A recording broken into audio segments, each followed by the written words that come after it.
Presiden Joko Widodo melakukan tinjauan ke Pasar Salakan, Kabupaten Banggai, Kepulauan Sulawesi Tengah. Dalam kunjungan itu, ia melihat harga bahan pokok di pasar tersebut masih stabil, kecuali bawang putih yang menurutnya lebih mahal. Jokowi menjelaskan sejumlah harga komoditas pangan seperti beras dan bawang merah yang dinilai masih aman. Namun, untuk komoditas bawang putih, harganya sudah menembus Rp60.000 per kilogram. Berdasarkan data panel harga bahan pangan nasional, harga bawang putih di tingkat eceran mencapai Rp41.350 per kilogram. Sementara dari trennya di tahun lalu menunjukkan bawang putih konsisten naik sejak Januari di harga 26 ribuan hingga puncaknya di bulan Juli.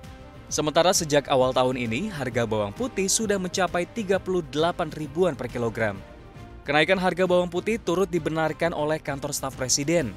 Deputi 3 Bidang Perekonomian KSP Edi Priyono mengatakan tingginya harga bawang putih karena dari negara asal impor juga telah mengalami kenaikan. Seperti diketahui, lebih dari 90% bawang putih Indonesia dipasok dari impor dan kebanyakannya berasal dari China. Realisasi impor bawang putih juga masih minim oleh pelaku usaha, padahal Kementerian Perdagangan telah menerbitkan perizinan impor 214.194 ton bawang putih dari kuota total tahun ini 645.025 ton.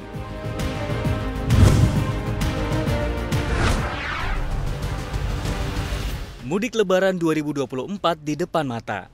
Masyarakat yang ingin menggunakan tol Trans Jawa dari Jakarta menuju Solo wajib menyiapkan saldo elektronik atau e-tol agar tidak bermasalah saat keluar pintu tol. Lalu, berapa saldo e-tol yang diperlukan untuk mudik Jakarta Solo full tol Trans Jawa? Pengguna jalan tol yang menempuh perjalanan dari Jakarta ke Solo setidaknya akan melintasi 9 ruas tol, seperti tol Jakarta Cikampek dengan tarif Rp27.000. Selanjutnya tol Cikopo Palimanan merupakan tarif paling tinggi Rp119.000, tol Palimanan Kanci Rp13.500, hingga tol Semarang ABC dengan tarif termurah Rp5.500. Pemerintah memprediksi puncak mudik Lebaran pada tahun ini terjadi pada 5–8 April 2024. Sementara itu puncak arus balik terjadi pada 13–16 April 2024. Jumlah pemudik pada tahun ini diperkirakan mencapai 193 juta orang, angkanya naik 50% dibandingkan mudik tahun lalu.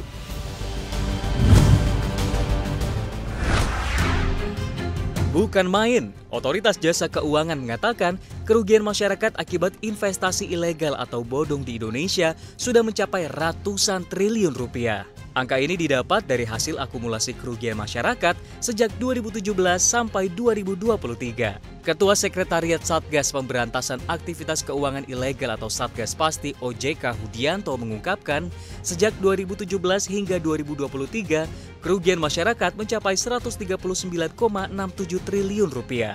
Ia menjelaskan jika masyarakat mentransfer uang ke rekening investasi bodong, maka dipastikan dalam 5 menit uang tersebut lenyap. Karena para penipu tersebut memiliki 5 hingga 6 pelarian rekening serta sistem yang cukup sulit dilacak. Meski sudah rugi hampir 140 triliun rupiah, namun sayangnya jumlah kerugian ini diperkirakan akan terus bertambah. Sebab hingga saat ini Satgas Pasti OJK selalu menerima laporan dari masyarakat yang terjerat investasi bodong. Kondisi ini terjadi akibat banyaknya masyarakat yang minim pengetahuan soal pengelolaan keuangan, sehingga seringkali dimanfaatkan para pelaku investasi bodong untuk mencari keuntungan pribadi. Hingga awal 2024 terdapat 1.218 entitas investasi bodong yang telah diblokir.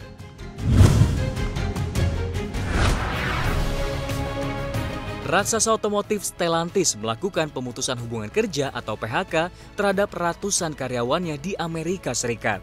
Hal ini seiring dengan kondisi pasar yang sangat menantang bagi perusahaan tersebut.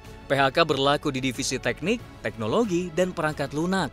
PHK akan berlaku efektif pada 31 Maret 2024 dan dikenakan kepada 400 orang karyawan atau 2% pekerja di unit mereka. Setelah produsen otomotif Amerika Serikat Fiat Chrysler dan produsen mobil Prancis PSA Group bergabung untuk membentuk Stellantis pada tahun 2021, Carlos Tavares, CEO perusahaan tersebut, baru-baru ini mengambil langkah-langkah untuk mengurangi pengeluaran melalui pembelian, PHK, dan cara lainnya.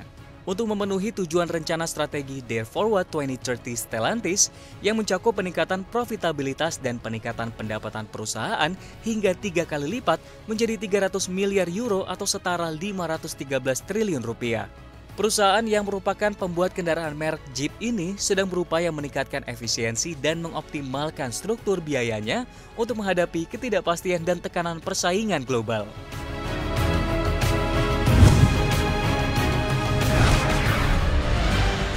Hilang sudah masa kejayaan, kondisi perekonomian Kuba saat ini terus memburuk.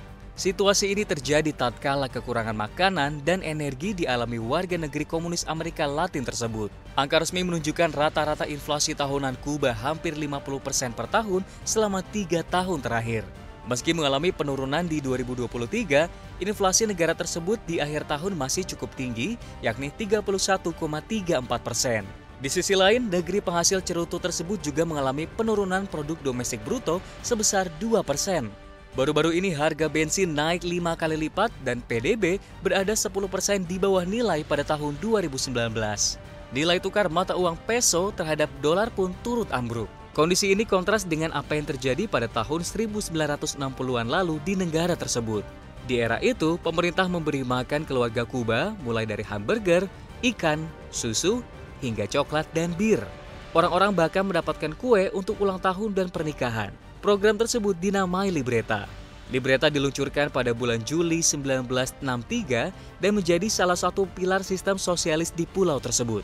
Namun pada tahun 1990 terjadi krisis di Kuba di mana bantuan Uni Soviet kepada negara itu lenyap seketika karena bubarnya patron komunis tersebut.